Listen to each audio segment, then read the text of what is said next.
विचे विद्यार्थी तुमच्या समोर स्वामी विवेकानंद यांच्या जीवनावर एक नाटिका सादर करीत आहोत. मी सूत्रसंचालक आहे. मी आहे कॅप्टन.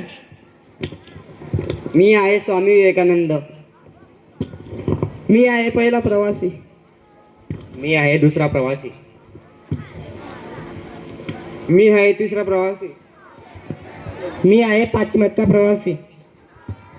मी आहे निवेदक. मी स्वामीजींचा अंतर्मनाचा आवाज. मी आहे भारतीय युवक.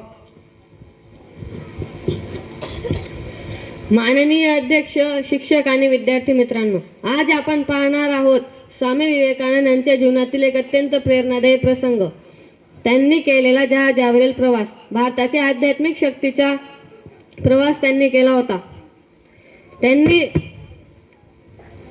स्वामी विवेकानंदांच्या जीवनातील एक अत्यंत प्रेरणादायी प्रसंग. भारताच्या आध्यात्मिक शक्तीचा संदेश जगापर्यंत पोहोचवण्यासाठी त्यांनी केलेला जहाजावरील प्रवास. हा प्रवास केवळ समुद्र ओलांडण्याचा न होता तर श्रद्धा आणि ध्येयाचा होता. सर्व प्रवाशांनी आपल्या जागा घ्याव्यात. जहाज अमेरिकेकडे रवाना होत आहे. तुम्ही कुठे चालले महाराज? मी शिकागो येथे चाललोय. तिथे होणाऱ्या धर्म परीक्षेसाठी. मी भारताचा युवक आहे. भारतासारख्या गरीब देशातून आलेले संन्यासी, तुम्हाला तिथे कोणी ओळखेल का? तुमच्याकडे पैसे नाही, ओळखी नाही, तुम्हाला भीती वाटत नाही का? माझ्याकडे पैसे नाही पण सत्य आहे. माझ्याकडे शिफारस नाही पण भारताचा आत्मा आहे. स्वामीची अडचणी खूप आहेत. आपण परत जावेत का? नाही. जर माझा संदेश खरा असेल तर देव मला स्वतः मार्ग दाखवेल.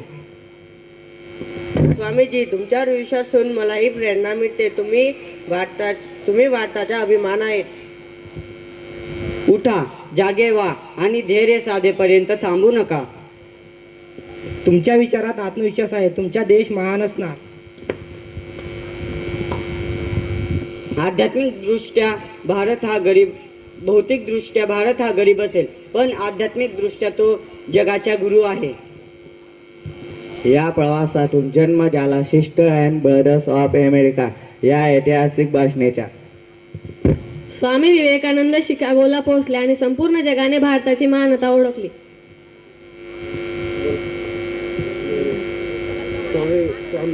आम्ही सर्व विवेकानंदांचे विचार आत्मसात करू. धन्यवाद.